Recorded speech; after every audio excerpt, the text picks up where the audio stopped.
안녕하십니까. 빅데이터 스퀘어 강사 사경원입니다. 이번 동영상은 제가 직접 2021년도 1월 25일부터 26일까지 한국눈여협회에서 비대면으로 강의한 교육 내용이 될 것 같은데요. 총 16시간 내용이었으며 R을 활용한 빅데이터 실무 과정이었습니다. 이번 동영상에서는 R에서의 실제로 산점도를 그리는 방법을 설명드리고자 합니다. 자, 그러면 산점도 한번 보도록 하겠습니다. 산점도 저와 함께 분석을 좀 해보도록 할게요. 자, 산점도를 하기 위해서 R을 좀 이용해 보도록 하겠습니다. R을 다시 한번 깨끗하게 끄고 저와 함께 아예 R을 전체를 다 끌게요. R을 전체 다 끄시고 다시 하실 거고 RStudio 클라우드를 사용하시는 분들이라면 그거에 대해서 간단하게 좀 말씀 좀 드리도록 할게요. 자, 우선은 RStudio 클라우드 같은 경우는 접속을 해주셔야 되고요. 이 산점도 부분, 이 부분을 저와 함께 열어보도록 하겠습니다. 파일이 있으신 분들은요, 다시 한번요, 그냥 윈도우에서 여시는 게 가장 편하고요. 우선적으로 윈도우에서 그냥 여시는 게 가장 편하고, 해당되는 부분이 RStudio 클라우드를 쓰시는 분들은 여기 부분에서 파일에서 해당되는 실습 자료, 실습 자료 안에 가신 다음에 여기서 산점도라고 있으실 거예요. 여기 보시면 시각화에서 산점도, 요거 똑같이 열으시면 해당하는 부분을 파일을 여실 수가 있게 됩니다. 자, 이제 본격적으로 실행해 보도록 하죠. 자, 많은 분들이 아마 느끼실 겁니다. 굳이 R을 써야 되느냐. 다시 한 말이요. 굳이 이렇게까지 하면서 R을 써야 되느냐. 뭘 하는데, 답답하긴 합니다. 답답한데, 얘는 무슨 무료기 때문에 어쩔 수 없는 부분이 있고요. 큰 데이터를 분석을 하려면 어쩔 수 없습니다. 그리고 인공지능 하려면 어쩔 수 없이 R이라는 것을 사용할 수밖에 없다는 점, 다시 한번 강조드리고 가겠습니다. 자, 그럼 요거에 대해서 하나씩 좀 살펴봐 드리도록 할게요. 설명 좀 드리도록 할게요. 요거는 그냥 실행해 주셔야 됩니다. 요거는 그냥 기본적으로 실행해 주시고요. 기본적으로 실행할게요. 컨트롤 엔터 실행을 하겠습니다. 다음은 작업 디렉토리를 결정할 겁니다. 작업 디렉토리를 결정하겠습니다. 이 자료를 보시면 데이터가 어떤 자료인지 간단하게 확인하고 갈게요. 03R, 그 다음에 0201 데이터, 그 다음에 텍스트, 그 다음에 플롯을 보시면 다음 같은 정보가 있는데, 여기서 해당되는 점수가 나오는데, 아까 보셨을 겁니다. 평가 가질자, 성별, 직무, 청결도, 이런 정보들이 있다. 이렇게 정보들이 있다는 것을 말씀 좀 드리고 가도록 하겠습니다. 요걸 제가 엑셀로 먼저 보여드리고, 이런 내용이죠. 이런 내용이라고 보여주고요. 요렇게 되어 있다면 요걸 가지고 저와 함께 구조는 이렇게 되어 있는 상황이고요. RStudio 클라우드를 쓰시는 분들이라면 RStudio 클라우드를 쓰시는 분들은 요걸 사용하시면 됩니다. 그래서 프로젝트에 0202 데이터에 넣어놨으니까 요거 사용하시고 똑같이 그냥 작업하셔도 됩니다. 그러면 현재에 있는 요거죠. 산점도 점수가 있는지 다시 한번 확인해 주시고요. 그 다음에 인스톨 패키지 하겠습니다. 인스톨 패키지 구글 플롯 2 구글 플롯 2 다시 한번 진행하겠습니다. ggplot 2 그 다음에 라이브러리 다시 한번요. 얘를 불러오셔야 됩니다. 해당하는 패키지가 설치되고 있는지 다시 한번 확인해 주셔야 됩니다. 여기까지 실행되셨나요? 네, 여기까지. 기본적으로 이게 실행이 되지 않으면 구글 플롯을 사용할 수가 없습니다. 그러니까 결론적으로 말씀드리면 외부 인터넷을 접속하지 못하면 결론적으로 쓸 수 있는 패키지가 그러니까 쓸 수 있는 내용이 거의 없을 만큼 해당하는 패키지를 사용하시면 될 것 같고, 일부에 제가 이런 경우도 해봤습니다. 자체적으로 USB를 답한다고도 해봤는데 잘 안 돼요. 온갖 방법을 써봐도 잘 안 됩니다. 그렇기 때문에 이거는 직접 다운로드를 받으시는 게 가장 확실하다는 말씀 드리고, 자, 요거 지나갈게요. 자, 텍스트를 가져올 건데, 얘가 현재 텍스트이기 때문에 테이블로 가져온 거고요. CSV면 그냥 여기에서 닫으면 되겠죠. CSV면 그냥 여기서 이렇게 닫으시면 됩니다. 근데 만약에 이 상태에서 CSV라고 나오면 여기서 CSV 그 다음에 요거를 기본적으로 기본적으로 이렇게 작성을 하시면 되겠죠. CSV라면. 근데 기본적으로 저는 지금 텍스트로 제공되고 있기 때문에 이렇게 설명드릴 수 있도록 하겠습니다. 자, 컨트롤 엔터. 컨트롤 엔터.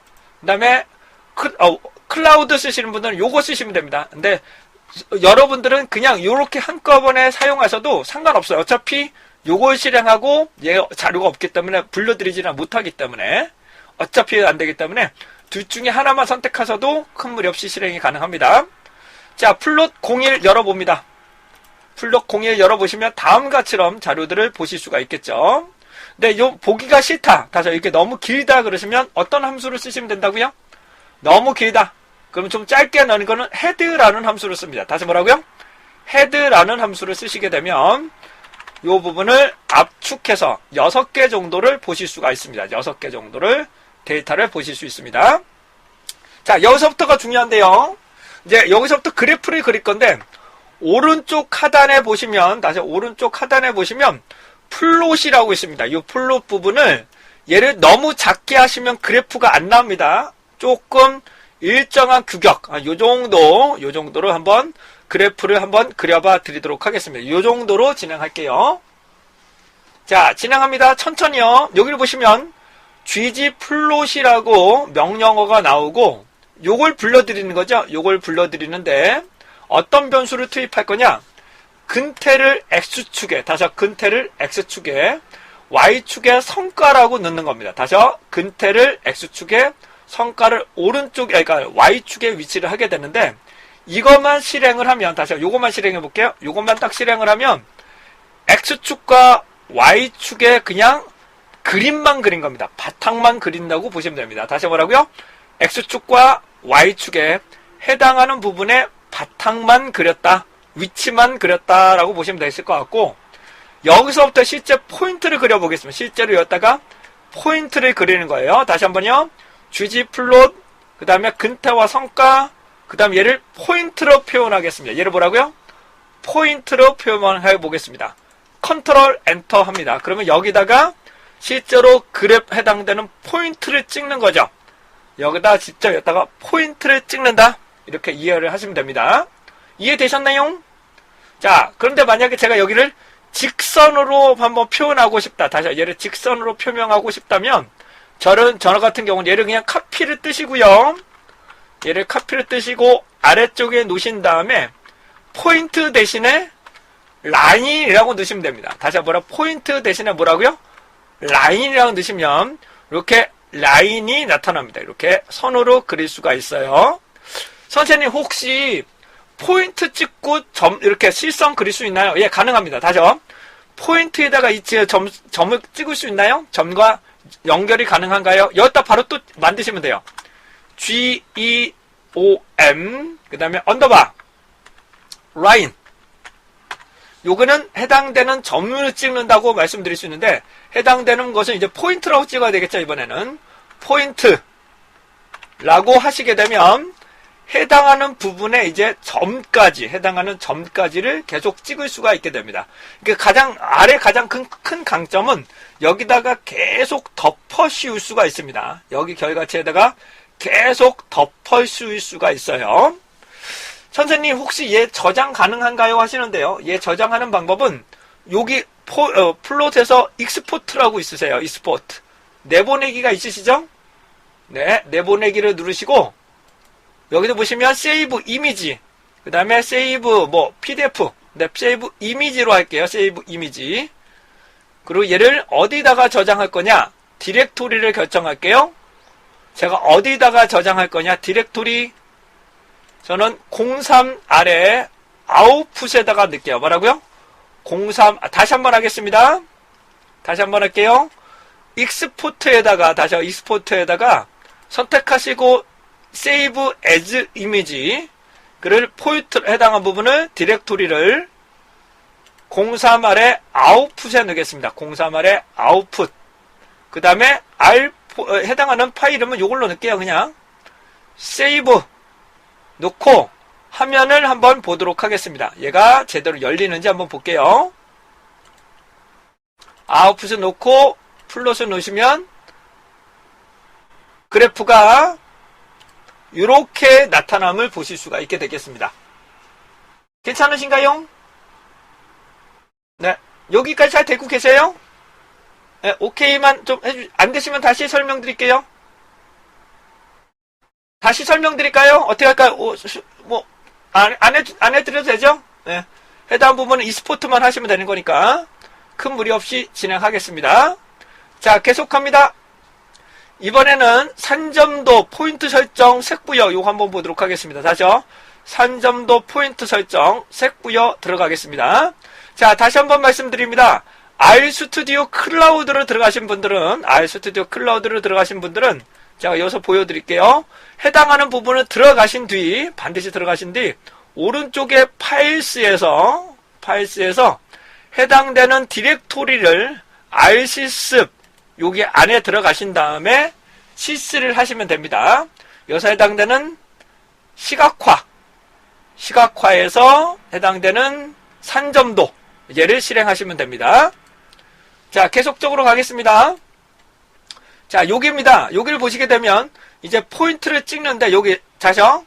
성과와 친절도, 다시 말하면 성과와 친절도, 그 다음 얘를 포인트를 찍어 보도록 하겠습니다. 시작합니다. 컨트롤 엔터 하시게 되면 X축은 성과, Y축은 친절도, 그 다음에 점을 찍게 됩니다. 이렇게 산점도를 그려낼 수가 있게 되겠죠. 여기까지 되셨습니까? 네. 자, 계속하겠습니다. 여기를 보시게 되면 좀 아래쪽으로 더 가시게 되면 이제 색을 부여해 보도록 하겠습니다. 색을 부여해 볼게요. 자, 천천히 말씀드릴게요. 구글 플롯, 그 다음에 플롯 01이라는 데이터를 불러드릴 건데요. 여기서 X축에는 성과, 그 다음에 Y축에는 친절도로 놓고, 그 다음에 포인트를 그리는 거죠. 포인트를 그리는데 해당되는 요 X축과 Y축의 컬러를 넣는 거예요. 다시 뭐라고요? X점과 Y축의 점을 찍는데 성별에 따라서 색깔을 넣습니다. 다시 뭐라고요? 성별에 따라서 한번 넣어보도록 하겠습니다. 컨트롤 엔터 한번 합니다. 컨트롤 엔터를 하시면 X축과 Y축, 다시 뭐라고요? X축과 Y축, 그 다음에 해당되는 포인트마다의 색깔을 여러분들이 살펴보실 수가 있게 되겠습니다. 얘는 자동적으로 색깔이 지정이 됩니다. 네, 자동적으로 색깔이 지정되니까 이렇게 살펴보시면 되고, 자, 여기까지 이해되시죠? 자, 이번에는 여기까지는 기본적으로 이해되실 거예요. 다시요. 성과와 친절도로 놓고 색깔을 성별로 구분하는데 추세선을 그리는데, 추세선입니다. 해당하는 추세선을 그리는데 RM이라는 것이 LM 같은 경우는 해당되는 선형 회귀 분석입니다. 선형 회귀 분석이라고 말씀드리십니다. LM, 그 다음에 컬러는 레드, 그 다음에 오차는 없도록, 다시 뭐라고요? 오차는 없도록 해서 얘를 요쪽에 집어넣습니다. 이 결과치를 플롯 02라는 데다가 넣습니다. 그리고 실행해 볼게요. 실행을 해버리면 해당되는 부분이 X축과 Y축에 해당되는 추세선까지, 다시 뭐라고? 해당되는 추세선까지 그려내게 됩니다. 예. 자, 그렇다면 선생님 이 오른쪽에 보면 여기 오차라고 나온단 말이에요. SE가 오차인데 오차를 표명해 보도록 하겠습니다. 오차를 다시 한번 표명해 볼게요. 오차를 화면상에 표명을 하면 이런 범위들, 요 범위가 오차다. 오차라는 부분도 살펴보실 수 있습니다. 엑셀에서는 이게 좀 많이 어렵죠.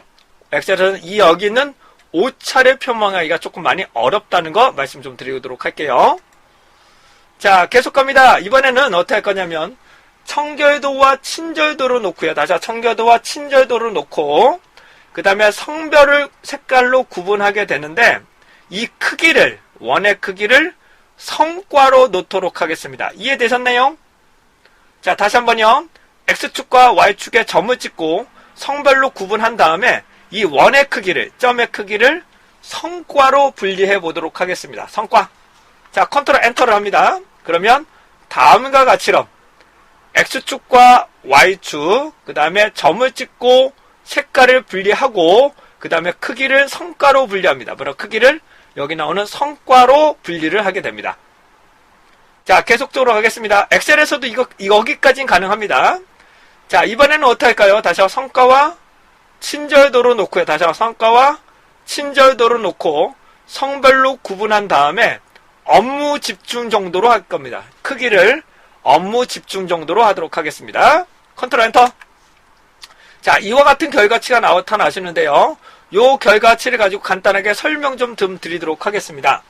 요 결과치를 보시게 되면 성과가 높고 친절도가 높은 사람들이죠. 다시 뭐라고요? 성과가 높고 친절도가 높은 사람들은 요렇게 되는 거겠죠. 요렇게 되는데 이 크기는 업무 집중 정도입니다. 그렇다면 이분은 어떻게 된다는 건가요? 성과는 높은데 친절도는 좀 낮아. 근데 요게 뭐라고? 업무 집중 정도는 매우 작은 집단이라고 보시면 됩니다. 다시 뭐라고요? 성과는 높고 친절은 없어. 친절하지 않아. 근데 업무 집중 정도도 매우 작은 집단이 됩니다. 이렇게 나오는 집단들은. 그러면 이렇게 구분이 될 거고요. 자, 요거 한번 보겠습니다. 요 집단 같은 경우는, 요 분 같은 경우는 성과도 매우 작고 친절도도 매우 작은데 업무 집중 정도만 커요. 뭐라고요? 업무 집중 정도만 큰 내용이라고 보시면 되시겠습니다. 그래서 세 가지 조건으로 살펴보실 수가 있게 되겠네요. 자, 아래쪽 보겠습니다. 요게 보시면 성과와 친절도로 놓고요. 다시 한번 성과와 친절도로 놓고 색깔을 넣은 다음에 이 알파라는 것을 넣으면 얘가 불투명 정도라고 보시면 됩니다. 다시요. 불투명 정도라고 보시면 돼요. 컨트롤 엔터를 하시면 해당하는 부분이 여기처럼 불투명 정도가 나오고요. 얘가 0.3 정도로 하시게 되면 더 흐리게 해당되는 불투명 정도가 더 흐리게 산출이 되겠습니다. 흐리게까지 알파라는 것을 쓰게 되면 흐린 정도까지 살펴보실 수 있습니다. 자, 그렇다면 여기다가 직선도 그릴 수 있을까요? 해당하는 직선도 그릴 수 있을까요? 예, 가능합니다. 해당되는 부분에서 해당되는 메소드, 그 다음에 LM, 그 다음에 빨간색, 그 다음에 오차를 표현하게 되면 다음과 같처럼 추세선, 그 다음에 오차까지 표현할 수가 있게 되겠습니다. 자, 여기까지 한번 간단하게 산점도 하고 추세선까지 좀 설명을 드렸습니다. 괜찮으신가요? 네. 그러니까 이렇게 자잘한 것만 고치시면 돼요. 여기 안에 있는 것을 자잘하게만 고치시면 큰 무리 없이 색깔이나 그런 것들 바꾸시면 큰 무리 없이 이 결과치를 살펴보실 수 있을 거라고 생각이 됩니다. 자, 괜찮으신가요? 네. 자, 여기까지 질문사항 받아보고요. 없으시면 저는 얘를 저장하고 끄도록 할게요. 그리고 여기도 깨끗하게 지울 거고요. 그 다음에 여기도 다시 한번 지우겠습니다. 파일에서 플롯에서 요거 누를게요. 요거 누르시면 깨끗하게 지워집니다. 요 부분이 깨끗하게 지워집니다.